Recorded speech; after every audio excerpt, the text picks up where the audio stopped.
Sustentabilidade é estratégia, não custo. Seja bem-vindo ao podcast #ESG, Soluções Sustentáveis no nome e ao conteúdo. E aqui a gente vai falar de ESG sem enrolação. São acertos, mas também erros, são ideias práticas e conversas reais com pessoas que estão mudando o seu jeito de fazer negócio. Porque ESG não é papo de moda, é na verdade um caminho para construir um futuro mais inteligente, ético e possível. Dá o play e vem com a gente.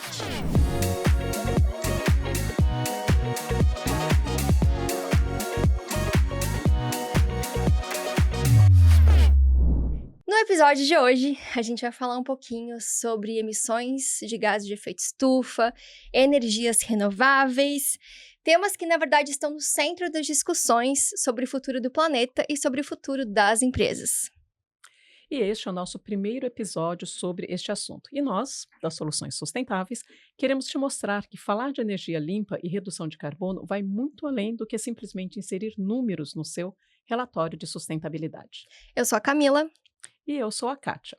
E juntas vamos compartilhar o que a gente vê na prática, como cada um de nós, como cada empresa está migrando para as energias renováveis e quais são os desafios, que ainda existem para zerar as emissões e como cada decisão pode impactar o seu negócio. Então, se você quer entender um pouquinho sobre o que emissão de gás de efeito estufa, energias renováveis tem a ver com você, com a sua empresa, fica aqui com a gente.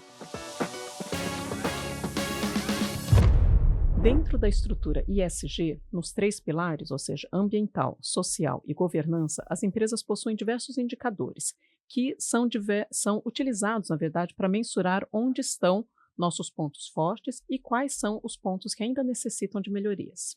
E dentro desses indicadores, a gente tem um indicador de emissão de gases de efeito estufa, pegada e de carbono da empresa, né? Isso só aconteceu porque as mudanças climáticas hoje elas são reconhecidas como um risco real, não só para o futuro do planeta, mas para o futuro das empresas, obviamente. Isso. E existe, então, uma série de acordos internacionais que precedem essa inclusão no ESG, como, por exemplo, o Protocolo de Quioto, de 1997. Foi o primeiro grande acordo que definiu metas obrigatórias para a redução de gases de efeito estufa para países desenvolvidos. Já em 2015, o Acordo de Paris definiu um compromisso global para manter o aumento da temperatura média da Terra abaixo de 2 graus, mas preferencialmente 1,5 grau, estamos quase lá. E temos também a Agenda 2030 e a ODS, os Objetivos de Desenvolvimento Sustentável, de 2015 também, que trouxeram então meta clara de ação contra a mudança global do clima, que foi então a ODS 13, que foi incluída nessa nova ODS, integrando o tema ao planejamento de governos e empresas. E aí, no controle das emissões dos gases de efeito estufa, a gente tem uma série de atividades que a gente monitora nas empresas para fazer esse controle, né? Desde a gestão de resíduos, efluentes, até o consumo de energia e o transporte. Bom, e já que no mundo ESG quem é visto é lembrado, a gente traz aqui exemplos de pessoas e negócios que estão fazendo bonito no mundo ESG. É isso aí. E para te inspirar, para te provocar e mostrar que sim, dá para fazer diferente, Hoje, para o nosso bate-papo, nós temos um convidado muito especial, falando sobre energia e emissões de gases de efeito estufa. Temos aqui o economista Ricardo Galacha. Ricardo, seja muito bem-vindo ao nosso podcast, que está à frente hoje da empresa Prisma Energia Solar, E antes da gente começar a conversa, eu queria que você se apresentasse um pouco, contasse um pouquinho da sua história, como é que você chegou até aqui, sendo economista, chegando então para a energia solar. Sim, vamos lá. Muito obrigado, Kátia. Muito obrigado, Camila. Prazer estar aqui com vocês hoje, até para falar de um assunto tão importante, quanto esse da energia dentro da sustentabilidade. Mas falando um pouquinho sobre o Ricardo, Ricardo quem é o Ricardo na fila do pão? Então, eu sou capixaba, sou de Vitória, no Espírito Santo, estou em Santa Catarina fazem 18 anos e sou economista, inclusive sou delegado do Conselho Regional de Economia aqui em Santa Catarina, represento o Conselho, e estou na área de energias renováveis desde 2011, onde, a partir de algumas iniciativas que nós tínhamos dentro da nossa empresa, nós tínhamos uma operação de comércio exterior, nós começamos a perceber da importância que havia em implementar soluções sustentáveis dentro do nosso negócio. E quando nós começamos a pensar na sustentabilidade, vimos os módulos fotovoltaicos painéis solares que produziam a própria energia. E foi aí que nós começamos o nosso processo. E desde então, nós estamos trabalhando com essa tecnologia. Hoje nós temos a chancela da WEG, né, uma das maiores empresas da América Latina, que nos proporciona trabalhar com equipamento de segurança e qualidade. Perfeito. Bem-vindo. Muito obrigado. Bom, a gente sabe que quando a gente está falando de energia, é um custo bem significativo para as empresas, né? E quando eu Uhum. falo em custo, a gente não está falando só em custo econômico, mas também em custo ambiental. E esse consumo de energia ele está diretamente atrelado às emissões de gases de efeito estufa, né? E quando a gente trabalha com as empresas dentro da linha SG, dentro da linha de inventários, a gente logo vai no ponto energia. Sim. E para trabalhar com isso, a gente tem 3 perguntas que norteiam a gente e que estão diretamente relacionadas ao teu negócio, né? A primeira pergunta que a gente se faz é como que as pessoas, como a empresa, consome aquela energia? Se a gente pode consumi-la de uma forma mais inteligente, mais eficiente. A segunda pergunta, que o Ricardo aqui vai ajudar a gente a responder hoje, é como se essa empresa ela pode acessar energias renováveis de outras formas, se ela pode acessar o mercado de energia livre, por exemplo. E a terceira pergunta é se, bom, a gente pode produzir nossa própria energia? Será que a gente consegue produzir toda a energia que a gente demanda, parte dessa energia? Enfim. Então, essas são perguntas norteadoras que a gente trabalha aqui dentro das soluções sustentáveis. E aí, nesse sentido, Ricardo, eu queria que você explicasse um pouquinho para quem está ouvindo a gente, se todo mundo, se todas as empresas, elas podem acessar esse mercado livre de energia e como que funciona esse mercado livre de energia? Sim, vamos falar das modalidades que existem no mercado hoje, né? Quando a gente fala de energia, nós temos que analisar duas situações. Uma que nós temos o mercado cativo de energia, que é um mercado que ele é regulado, e nós temos o mercado que ele é livre para aquisição de energia. Como que funciona o mercado livre de energia propriamente dito? As empresas elas têm a liberdade de escolher qual será o seu fornecedor de energia.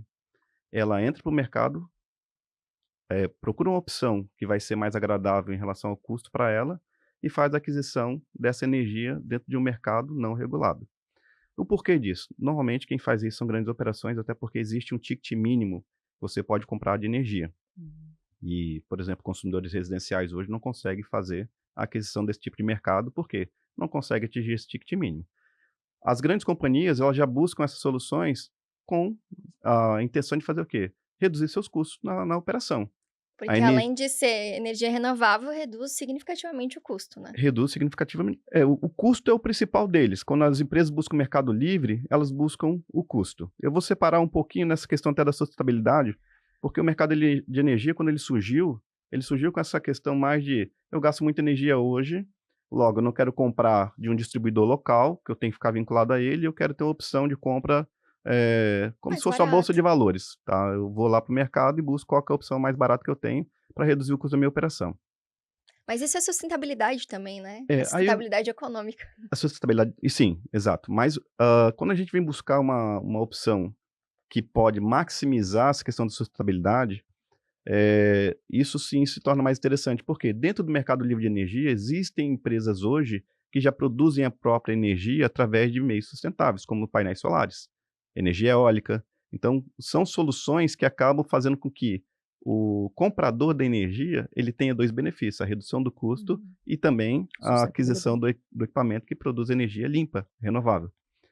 É importante até separar nessa questão da energias renováveis, o que que é limpo, né, isso Sim. eu acho que isso é bem importante. Nós temos hoje meios de produção de energia que são normalmente hídricas, né. As hídricas, elas a necessidade de armazenamento de água em represas, onde você tem que fazer, alagamento de áreas, Mudança do então uso do tem solo. desmatamento, tem o uso do solo, tem várias situações que impactam o meio ambiente. Outras fontes são termoelétricas, carvoeiras, tudo que são poluentes e acabam fazendo com que essa energia, ela não seja uma energia limpa por natureza, né. E quando a gente fala de energia, sustentável, nós estamos falando do fotovoltaico, nós estamos falando do mercado livre de energia com, eólico, com biomassa. Então existe outras fontes de energia que são mais interessantes do que as hídricas, as termoelétricas, carvoeiras, para poder falar sobre sustentabilidade. Exato. E é bem importante, quando a gente fala em sustentabilidade de forma geral também, a gente olhar para o potencial que cada lugar tem, né? Sim, E aí a gente consegue usar diferentes tipos de energia conforme o potencial de cada região também, né? também. E falando ainda sobre o mercado livre de energia, né, ah, esse mercado ele acabou ganhando um espaço dentro do nosso território nacional, e quando surgiu a parte das renováveis com fotovoltaico e eólica e biomassa, esse mercado ele acabou se tornando até mais atraente, porque as grandes companhias hoje elas acabam se adequando em algumas normas internacionais. Até nós vamos ter a COP30 agora falando muito sobre sustentabilidade, e essas grandes companhias acabam buscando isso, adquirir energias que são realmente de fontes limpas, para que haja um enquadramento dentro dessas condições que são colocadas, né, pelos mercados, pelas nações. E Que vem desses acordos que a Kátia citou ali no início também, né? exatamente, então isso vem muito contribuir, né, para o desenvolvimento desses acordos, né, o cumprimento, na verdade, desses acordos. Porque o acordo, quando ele vem apresentado, ele precisa de alguém que faça acontecer. Uhum. E as empresas podem contribuir para isso. Não precisa de ser só o ente federativo, um órgão público, né, um estado para poder fazer a coisa Sim. acontecer. As empresas elas podem participar disso. E participando de que forma? Ao invés de comprar energia que não seja limpa, vou Uhum. comprar energia que Entendi. seja de Tem a fontes opção de limpas. escolher Vou isso. fomentar essas opções, né? Agora falando sobre o outro mercado, que é o mercado regulado, né. Hoje nós temos uma condição de que as pessoas podem produzir sua própria energia. E não é só para grandes empresas, pode ser de grandes empresas, médias empresas, até o residencial. Então, hã, qualquer consumidor que está no mercado regulado, ele pode participar sim, de produção de energia, por meios renováveis. O mais comum deles é o fotovoltaico. Por quê? Numa residência eu consigo colocar placas fotovoltaicas. No comércio eu consigo colocar placas fotovoltaicas. E também nós podemos fazer usinas fotovoltaicas em áreas, né, aproveitando áreas que muitas vezes não são utilizadas pelo consumidor, para poder produzir a própria energia. Então isso, desde 2012, quando a 482/2012, ela pegou e entrou no mercado, trouxe essa grande evolução, ou, na verdade, solução para o consumidor, que até esse momento ele precisava de armazenar energia que era produzida em baterias. Baterias também são poluentes. Hoje em dia tem as baterias que não são mais poluentes, né. São melhores, mais Mas na eficientes também. época, existiam as baterias que elas eram poluentes. E também adicionava um custo muito mais elevado ao Com projeto, né? certeza. E quando veio essa solução, ela abriu um mercado onde as concessionárias passam a ser a armazenadora de energia também, porque tudo aquilo que o consumidor produz e não utiliza, ele pode injetar na rede da concessionária, que são sistemas chamados on-grid, que eles são ligados à rede da concessionária. Não Uhum. são sistemas off-grids que são alimentados com baterias, né, O que muita gente conhece também como rede inteligente de energia, né? rede inteligente de energia. E essa tecnologia ela vem se desenvolvendo cada vez mais nos últimos anos. Então, desde 2012 até agora, nós em 2002 nós ocupávamos 0, alguma coisa da matriz energética nacional. Hoje nós já somos a segunda maior fonte de energias do nosso mercado nacional, ocupando Hum, 20%, é 21% já esse ano, viu? 21% esse ano. Então, Da matriz energética elétrica brasileira. exatamente. Então assim, ó, Uhum. está cada vez mais crescendo e ainda a possibilidade de crescer muito mais. E qual que é o intuito disso tudo? É proporcionar para que haja economia no bolso e também trazer sustentabilidade, Uhum. que eu Legal. considero ser um dos principais fatores, tá? Uhum. Você comentou que todos podem produzir sua própria energia, Sim. né? Tanto pessoa física como empresas. E para as empresas, será que todas as empresas elas conseguem produzir a própria energia? Elas podem, mas todo empreendimento, você chega no empreendimento, você faz uma análise, todo empreendimento é possível a É, produção de energia? o que ocorre? Por ser uma questão técnica, né, que a energia ela Sim. requer uma análise de engenharia, uma análise técnica, nós temos que observar alguns fatores. A área disponível para poder fazer a instalação do equipamento, as condições de instalação da rede elétrica desse estabelecimento. Uhum. Então, existe alguns pré-requisitos que nós precisamos de observar, para Uhum. que aí possamos fazer uma projeção do que pode ser instalado. Mas, se formos considerar da vontade, sim, todos poderiam sim Ok. fazer a instalação. O que Uhum. nós temos que observar somente se as condições que o cliente ou que a pessoa física ou jurídica tem para poder realizar a instalação de um projeto, se são possíveis de serem aplicadas Uhum. para o desenvolvimento do projeto. E aí, neste caso, essas condicionantes, ela sim implica também para a pessoa física, né? Para a Para pessoa uma física, residência, a por mesma exemplo, coisa, a mesma assim, análise Kátia, você se vai nós fazer. pegarmos hoje pessoas que moram em apartamentos, né? Pessoas que moram em apartamento, infelizmente, elas não têm condição de pegar e fazer a Sim. construção de usina fotovoltaica. Uhum. Só que se eu pensar só no apartamento, eu me limito a não fazer instalação de usina. Mas se esse consumidor, porventura, possuir uma casa de praia, uma Ah, propriedade ok. rural, Uhum. alguma outra área que ele possa fazer instalação, Uhum. ele pode fazer a produção de energia nessas áreas e se beneficiar no apartamento dele dessa energia que ele produziu. Estando dentro da Perfeito. mesma Uhum. concessão, a gente Entendi. pode estar fazendo a utilização da energia renovável Uhum. em diferentes ambientes, Perfeito. tá? Eu produzo em uma usina centralizada e distribuo ela para demais unidades consumidoras. Uhum. Perfeito. Ricardo, a gente sabe que ainda empreender com sustentabilidade, com energias renováveis ainda é desafiador, né? Uhum. Conta um pouquinho pra gente aí como é que o que que ajudou aí a superar esses desafios, quais são os desafios que você enxerga ainda hoje no mercado, mesmo hoje a energia solar tendo, uma abrangência, né, uma importância bem grande, bem significativa dentro da matriz energética elétrica brasileira. Quando nós começamos em 2012, com essa abertura do mercado da energia on-grid, que era ligada à rede da concessionária, nós tínhamos uma perspectiva de que o cenário brasileiro ele mudaria drasticamente assim no primeiro momento. E como nós somos uma das primeiras empresas a atuar nesse mercado, nós pudemos participar assim de várias situações desafiadoras. Primeiro delas foi a cultura. A nossa população ela não estava preparada ainda para entender como que era uma cultura de produzir sua própria energia e ainda assim estar contribuindo para o meio ambiente. Então, faltava essa cultura. O desafio que nós tivemos que fazer foi, em universidades, em órgãos públicos e em várias instituições, dar palestras falando sobre esse tipo de tecnologia. O segundo é que não existiam nessa época linhas que pudessem viabilizar a aquisição desses equipamentos. Por quê? O principal fator que faz um investidor hoje entrar numa produção de energia é ele não ter que fazer investimento do próprio bolso. Afinal de contas, hoje ele já compra energia da concessionária, ele dispõe desse dinheiro para a concessionária. Hum. Então a ideia é fazer com que esse dinheiro que é disposto para a concessionária mensalmente seja investido no próprio equipamento, sem que o consumidor aplique mais dinheiro naquele equipamento. Uma vez que ele tirou o dinheiro, que ele deixou de pagar pela energia que ele compra da concessionária e paga pelo próprio equipamento, ele tem a própria produção. Logo, ele está começando a fazer o quê? A gerar riqueza. Uhum. Adquirir um patrimônio, adquirir um ativo, e esse ativo produz energia para ele.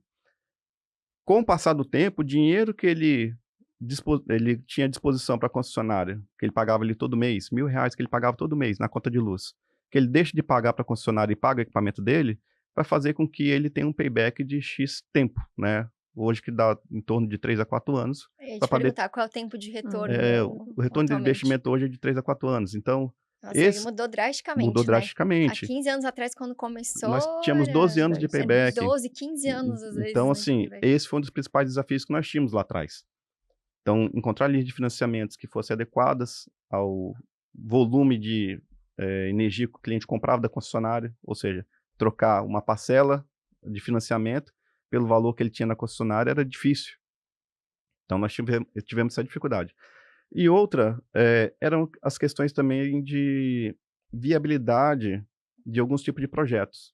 Que em 2015, eu falei de 2012, né? Em 2015 houveram algumas modificações na legislação. Aí veio a regulamentação 687 da ANEEL, que pegou e abriu um novo mercado aí, possibilitando o cliente fazer diversos tipos de empreendimentos. Condomínios de energia, cooperativas de energia. Então começou a abrir um outro tipo de mercado que favorecesse o consumidor. E também começou a atrair mais investidores para o mercado nacional, para poder fazer com que esses equipamentos pudessem ser aí aplicados de forma mais ampla. E sem contar que houveram outros players que entraram no mercado, como eu disse, hoje nós temos a chancela da WEG, uma das maiores empresas da América Latina, que fez com que houvesse essa credibilidade de um equipamento não ser apenas um equipamento importado, né? Um ponto importante que eu deixei de mencionar, é um equipamento que ele tem produção de energia garantida por 25 anos. Essa era a Então, minha outra pergunta. o investidor, ele pensa o quê? Quem está me vendendo vai estar daqui a 25 anos aqui? Como que eu vou poder requerer a garantia? Então Se eu existiam preciso de se manutenção, eu preciso de como você é manutenção, como é que eu atendido? exatamente. Então existiam essas questões que precisavam de ser elucidadas. Então, como a WEG, que é uma empresa que já está há mais de 60 anos no mercado, chegou, deu todo esse suporte, credibilidade, garantia, acabou abrindo mais esse nosso mercado brasileiro. Mudou um pouco o cenário, né? Mudou. E desde então, desde 2015, nós tivemos ali um crescimento assim, bem ascendente, que nos proporcionou sair de 0, alguma coisa por cento da matriz energética para 21% atuais, né? Então a gente percebe assim que os desafios eles existem e vão sendo superados, né? Nós somos brasileiros, nós não desistimos nunca, né? Então nós temos que fazer as coisas acontecerem. E ao mesmo tempo, quando é necessário, como vocês também bem fazem, é chegar, instruir, ensinar, mostrar que funciona, case de sucesso. Hoje você acha que a parte cultural ainda é um desafio? A parte cultural, ela não é tão desafiadora assim. É que em alguns momentos nós temos alguns desafios, em outros momentos outros, né? Como aconteceu em 2012, em 2022, a legislação ela mudou novamente. Veio a 14.300 de 2022 e ela colocou algumas regras que imputam ao consumidor o pagamento de algumas tarifas de energia. Quando ele faz a produção de energia, injeta na rede e pega de volta.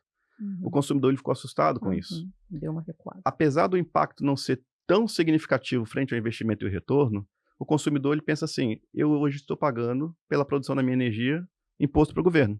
Estou pagando a tarifa que ele paga ali para pegar a energia de volta, não é mais aquilo que ele fazia no passado. Ele injetava, pegava de volta e não cobrava nada. Agora tem um custo.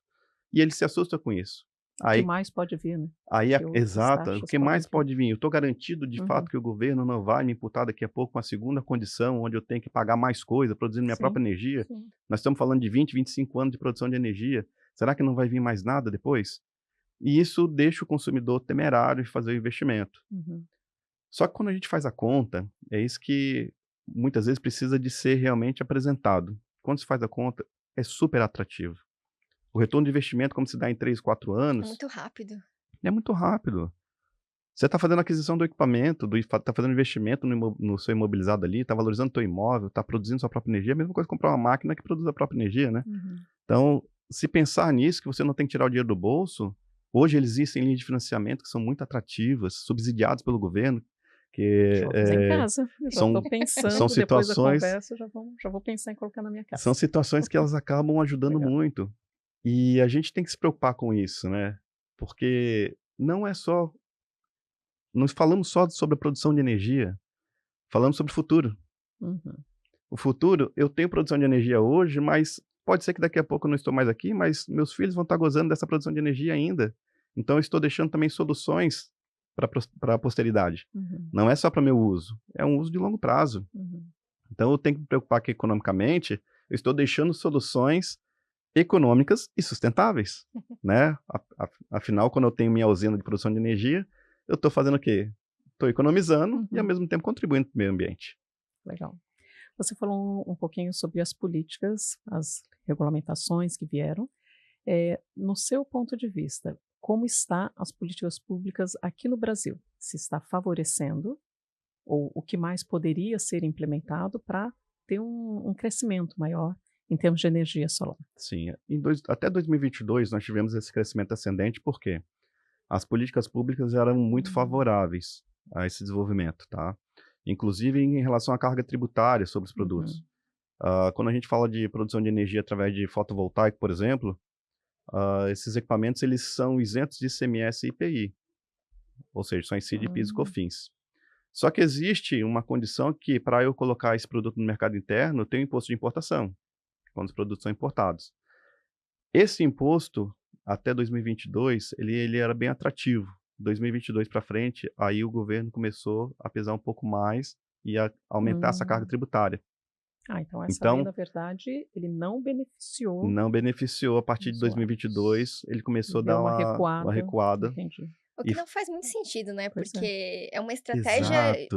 maravilhosa a gente ter produção, a produção de energia não concentrada em pontos, né? Ela ser distribuída. Sim. É uma questão, inclusive, de segurança nacional. O que acontece, Camila? Até vai um pouco na contramão do que se discute nessas reuniões, nessas cúpulas internacionais, E no mundo que inteiro, né? fala sobre Questões de sustentabilidade. sustentabilidade. Então, tem alguns países que acabam adotando uma política mais rigorosa nesse sentido, de ter que realmente promover a Uhum, sustentabilidade, e tem outros que aparentemente parecem fazer política, uhum, né? Se estão realmente atuando de forma que seja benéfica para o contexto como um todo, pode ser que até estejam com outras linhas, né? Vamos deixar de emitir CO2. Aí colocam lá máquinas, turbinas, enfim, outras situações que diminuem a emissão de CO2. Veículos agora vai ter mais etanol, não vai ter tanta gasolina, vai ter as misturas, então pode ser que aconteça alguma coisa. Biodiesel no lugar de somente diesel. Mas quando a gente fala da produção de energia, que eu acho que é o cerne da questão, a produção de energia, sim, ela tem sido afetada. O país, ele compra energia de algumas fontes já existentes. E com o advento da energia fotovoltaica e eólica, começou a ter muita oferta de energia no mercado. Então, meio que até entrando numa concorrência com o próprio fornecimento de energia que o governo tem. Tanto é que agora, apesar de termos condições hídricas aí suficientes de energia, temos outras fontes aí que fornecem energia para o mercado, nós estamos com bandeira vermelha. Mas o uhum, que explica a bandeira vermelha? uhum, Se eu estou com oferta de energia, sim. é porque existe tantas fontes de energia hoje no mercado que as que o governo tem hoje não conseguem pegar e ser fornecidas. Logo, ele tem que pegar e criar uma forma de receita, de ganho, para poder estar amparando essas fontes que eles já têm contratadas, né? Só Uhum, lembrando, né, para quem tá ouvindo a gente tem diferentes bandeiras em termos de taxa para nosso consumo de energia, né? Então, a gente tem bandeira verde, quando tudo está sendo produzido, a maior parte de forma renovável. Amarela, quando o negócio começa a complicar, a gente está gastando muito produzindo, não tanto. E vermelho, teoricamente, ele é para ser usado quando a gente tivesse uma redução na nossa produção de energia, né, Uhum. e um consumo muito alto, então para regular e a gente conseguir tentar dar uma segurada ali, usar a energia de forma mais inteligente, né, então essa tarifa ela foi criada para subir. isso, Com esse objetivo. com esse objetivo, né. Só Uhum, que você veja que o objetivo é claro, a condição era clara, né? Ou seja, se não tem oferta de energia, eu vou dar uma freada no consumidor, vou imputar uma carga uhum, maior para ele, adicional de custos ali, para que ele não gaste tanto de energia. Mas agora está ao contrário, agora tem oferta de uhum, energia e está sendo colocado bandeira vermelha. Então são formas de gestão pública que fazem com que o consumidor sempre seja afetado. sim. Por outro lado, o que nós poderíamos estar fazendo para poder não participar dessa questão de bandeira vermelha e outros cenários, né, de compra de energia mais cara? Seria a produção da própria energia. Então, o que o governo deveria fazer? Criar mais Incentivar. soluções, É. ou seja, o imposto de importação diminui, incentiva, subsidia? Não, Uhum, aumentaram. uhum, Foi ao contrário, é, aumentaram. Então, o produto ele fica mais difícil de chegar ao consumidor. é, Ainda é viável? É. Nesse momento, a gente consegue fazer um parâmetro de que o payback está bem interessante em relação ao custo-benefício. uhum, Não é porque o governo pegou e sobretaxou o equipamento que ele não esteja atrativo. Mas são situações que a gente sim. constantemente tem que estar cuidando. Mas eu acho que essa é uma questão que pega muito na área da sustentabilidade também, né. A gente sempre, observa que falta incentivos fiscais ou faltam políticas públicas para direcionar e favorecer a implementação de práticas sustentáveis. Isso, Porque eu acredito que as empresas que buscam as energias, né, o Mercado Livre, etcétera, ou que buscam as energias renováveis, elas buscam em função do baixo custo, uhum, não muito pela sustentabilidade. Indiretamente, obviamente, vai sendo sim. afetado, vai, exercitar práticas sustentáveis, mas não foi por esta razão que as empresas procuraram, foi mais para baixar o custo, né. Kátia, a Então, principal motivação que as empresas acabam adquirindo ou a energia do Mercado Livre, ou fazer a própria produção de energia, é a dor de pagar a baixar energia, o né? custo, é. Baixar o custo. Mas, por outro lado, a gente tem que começar a classificar algumas coisas que hoje são importantes, né? Com o advento do ESG, as empresas têm cada vez se tornado mais conscientes Uhum. de que elas têm que se adequar a essas Sim, condições, sim. ou, por outro lado, têm sido obrigadas, É, porque senão não Sim. entra no mercado, senão né. não entra no mercado. É. Não, mas eu É, concordo com você, que eu digo que se tivesse um incentivo do governo, essa adesão poderia se ampliar, entende? sim, poderia ser Poderia. ampliado, muito, muito bem. Uhum, E o que acaba, nesse sentido aí do governo estar contribuindo, né, cooperando? O que acaba acontecendo? Se nós fôssemos hoje observar o que nós poderíamos fazer e do âmbito da sustentabilidade do nosso país, nós poderíamos fazer muita coisa. Uhum. O fotovoltaico já entrou, o eólico já entrou, biomassa já entrou. Agora nós temos a questão dos veículos elétricos, né, que estão sendo cada vez mais ingressados no nosso país, difundidos. E até essa semana eu estava vendo, saiu a notícia de que aumentou o imposto de importação para a importação de veículos elétricos, ou seja, se a fábrica estiver no Brasil, ok. Se não estiver no Brasil, os veículos elétricos vão ficar mais caros. Eu quero te fazer uma pergunta bem nesse sentido aqui, né? Você faz instalação e manutenção de painéis solares, mas também trabalha com instalação de recarga, né? Sim. Estações de recarga para veículos elétricos, né? Como é que você vê, assim, qual a importância dos veículos elétricos que estão chegando no Brasil? Quais são os desafios ainda? Porque tem muita gente, claro, querendo reduzir o seu custo com combustível, né? Uhum. Mas também quer reduzir a sua emissão. E tem várias empresas que, ou por obrigatoriedade, ou por já ter essa visão, né, de se adequar para esse futuro próximo, estão fazendo a mudança das suas frotas, né? Como é que você enxerga, assim, os principais desafios? Por que a gente ainda não tem essa pegada mais forte aqui? Vamos lá voltar àquela questão do fotovoltaico lá em 2012, quando não tinha muita a cultura, né? Em outros países, a mobilidade elétrica já é bem antiga, né? No Brasil está sendo recente. O que ocorre? Nós temos aí equipamentos, veículos hoje que são de marcas, maior parte importada, né? Marcas estrangeiras, e que, para que haja confiança de que aquela marca realmente vai atender a expectativa do consumidor, se torna necessário ter alguns pré-requisitos, né? Volume de veículos já vendidos, concessionárias disponíveis, peças. Nós já tivemos marcas aqui importadas que entraram no Brasil que hoje não estão mais, né? Então, a grande dificuldade era o quê? Na parte de assistência técnica, na parte de atendimento ao consumidor. Isso é um dos pontos que pode criar uma dificuldade. Mas eu vou para outra linha. O desenvolvimento estratégico hoje das unidades de carregamento, das estações de recarga e vias rodoviárias, em áreas públicas, ainda está muito reduzido. As pessoas, para poder ter um veículo elétrico hoje, ou ela tem o seu carregador, né? Ou ela tem que buscar algum lugar para poder carregar. Então, você vai fazer uma viagem hoje, você não tem um hub de conexões onde você pode parar e fazer um planejamento adequado para poder ter certeza que o seu veículo vai ser carregado a tempo de você pegar e fazer uma viagem. Uma outra questão é também a autonomia dos veículos. As pessoas, para poder carregar um veículo elétrico hoje, demandam um tempo. E esse tempo, às vezes, não é disposto para esperar carregar o veículo quando eu estou na estrada, por exemplo.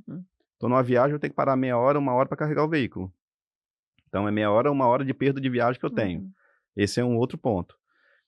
Existe mais uma situação que o investimento que se faz no veículo. As pessoas fazem conta, né? Então, eu vou pegar e vou dispor de um valor para comprar um veículo elétrico, que ele tem uma depreciação de X% comparado ao veículo a combustão, que é menor a depreciação. Então, assim, são muitas contas que têm que ser levadas em consideração. Porque hoje, simplesmente eu sou a favor, pelo menos do híbrido a pessoa tem que ter. Né? Não quer comprar o 100% elétrico? Compra o híbrido. Você tem pelo menos a opção de fazer o carregamento elétrico e tem a parte do combustível. Agora, aqueles que rodam mais dentro de cidades, grandes centros, é inevitável, eles têm que possuir o veículo elétrico. Porque dá muita condição de trabalho, dá muita condição de conforto, potência, baixo custo, a questão de poluentes também. Então, assim, tem muita coisa positiva que se traz do veículo elétrico. Uma coisa puxa a outra também, né? À medida que aumenta a demanda, mais consumidores, a tecnologia começa a evoluir também. Você falou que faltam postos de recarga, vai começar a ampliar, então acho que o próprio mercado começa tá se a adequando, direcionar para isso. exatamente. Bom, a gente está chegando aqui ao fim do podcast. É muito bom ter essa conversa com você. Kátia, quer fazer mais alguma pergunta? Não.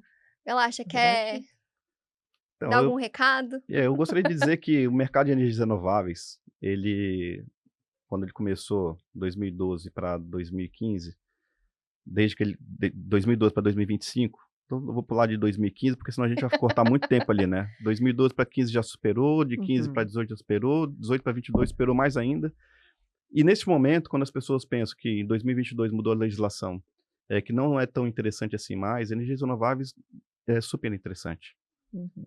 Não só pela questão do baixo custo, mas pela questão de viabilidade financeira, e também na pegada da sustentabilidade. Eu Sim. defendo muito isso, tá? Uhum. As pessoas têm que cada vez mais estar conscientes de que a produção de energia, ela é importante, a produção com equipamentos renováveis, seja Uhum. fotovoltaico, eólico, Sim. biomassa, é super importante para que essas empresas contribuam cada vez mais com o meio ambiente, com as políticas de ESG. Se nós formos entrar nesse mérito, nós temos várias vertentes que a gente pode analisar, Uhum. né? Legal. Desde o âmbito social, da governança corporativa, do ambiental, então a gente nem se fala, né? Uhum. Mas é uma tecnologia que é fantástica. As pessoas têm que pegar e experimentar, pelo menos, se dar Uhum. a oportunidade de ver isso acontecer de fato. Primeiro, pelo fato de você estar contribuindo para o meio ambiente. E segundo, que as pessoas pensam que elas têm que pegar e colocar dinheiro para poder fazer isso acontecer, e não é E verdade. ao contrário. E ao Eles contrário. podem até lucrar, né, na Podem verdade. lucrar. Hoje Uhum. tem É um investimento, né? muitas empresas hoje, É. ou muitas pessoas físicas, têm adotado o fotovoltaico como investimento para Legal. ter receita financeira. Uhum. Talvez esse ponto deveria ser mais divulgado, né, disseminado, para ter mais adesão e mais pessoas estarem entrando, né, com a Sim. Até parte da porque energia. as pessoas pensam assim: "Ah, eu vou contribuir para o meio ambiente", aí parece uma coisa meio utópica, né. Mas gente, é uma coisa tão lógica, a gente mora nesse ambiente, se a gente Uhum. não estiver fazendo o nosso Uhum. melhor, deixando o nosso melhor para construir um ambiente Sim. melhor E nem vai gastar mais para isso, E né. sabe o é. que é mais legal? A nossa empresa hoje é uma empresa que se preocupa com as políticas sustentáveis. Uhum. E nós fomos e contratamos a Soluções Sustentáveis para poder fazer um trabalho em nossa empresa. E hoje nós temos uma certificação, selo de certificação, porque nós produzimos nossa própria energia. Uhum. Nós fazemos a reciclagem do nosso lixo. Então são situações que vão somando para que cada vez mais daqui para frente as empresas vão perceber que elas têm que se adequar às boas práticas da sustentabilidade, Perfeito. né? Elas têm que pegar e buscar soluções como Elas essa. fazem parte das nossas melhorias contínuas e trazem benefícios incríveis para os negócios e para as pessoas que fazem Exatamente. parte dele, né. Sim. Muito bem.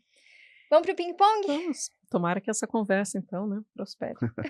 Então, chegou aquele momento mais dinâmico da nossa conversa, do nosso podcast, que é o nosso quadro ping-pong. No ping-pong, a gente vai fazer perguntas diretas e a resposta tem que ser na lata. Não vale enrolar. Bora. Então, play no nosso ping-pong. Bom, primeira pergunta. Tá preparado, Miloš? Vambora. Então tá bom, vamos lá. Teve algum livro que mudou o seu olhar sobre a sustentabilidade? A Meta. Uhum. Na meta. O livro A Meta. Ali fala sobre Legal. a produtividade, né? Sistema de Uhum. produção. E como que a gente não pode deixar gargalos no meio produtivo. E na ocasião, a energia para nós era uma parte do processo produtivo, o que virava custo. Legal. Então, se eu pego hoje indústrias que trabalham com equipamentos que consomem muita energia, eu tenho que pegar e pensar, olha, essa energia é custo de produção. Uhum. Logo, eu consigo pegar e produzir esse meu custo, eu consigo pegar e sanar essa linha do meu custo, eu consigo adquirir esse insumo de uma forma mais atraente ou barata? Sim, eu consigo, através da produção da minha própria energia. Vou ter um time para poder pagar, mas depois eu tenho isso gratuitamente. Uhum. Logo, meu custo de produção fica menor, meu produto também fica mais atrativo para o mercado. Legal. Uma prática sustentável que você não abre mão. Prática sustentável produção de energia. Lógico, não podia ser diferente. Então, o contrário. Uma prática que você acha que é muito difícil de você implementar na sua vida. Que você ainda não, você sabe que tem que fazer, mas você ainda não conseguiu Olha, implementar. nós já fazemos reciclagem de lixo, já fazemos reaproveitamento de águas de chuva, nós já fazemos a parte de fotovoltaico, a parte dos descartes é mais complexo. Entendi. É O des- desafiador. É desafiador. E não depende só de você também. Né? Sim, não. Legal. Se você fosse um elemento da natureza, qual seria? Árvore. Olha, Ó, por vida. que seria? Por quê? Vida. Ah, vida, muito bem. O que você diria para alguém que acha que ISG ainda é frescura? Que ela está atrasada nas ondas da tecnologia. Legal, pela tecnologia, né? Não pela sustentabilidade. Legal. Um mito sobre energia solar que você gostaria, sim, de derrubar de vez. Que é caro. Perfeito. Muito bem. E agora, se você fosse, ou se você pudesse, instalar um sistema de energia solar em qualquer lugar do planeta, um lugar de sonho, aonde é que você gostaria de fazer essa instalação? Uau, pergunta desafiadora essa daí, hein? Olha que eu conheço algumas usinas aí pelo mundo, hein? Em qualquer lugar Olha, do planeta, que você gostaria muito de fazer a instalação. nos Emirados Árabes, Hum, Olha, tem tempo sol pra pensar. sempre, né? sempre. E tem área, eu conheci lá uma área que foi bem interessante. Tem Uhum, umas uhum. usinas muito maravilhosas Uhum. lá. Eles estão expandindo muito. É isso aí. Esse foi o nosso ping-pong, porque ESG também se faz com perguntas certas e respostas sinceras.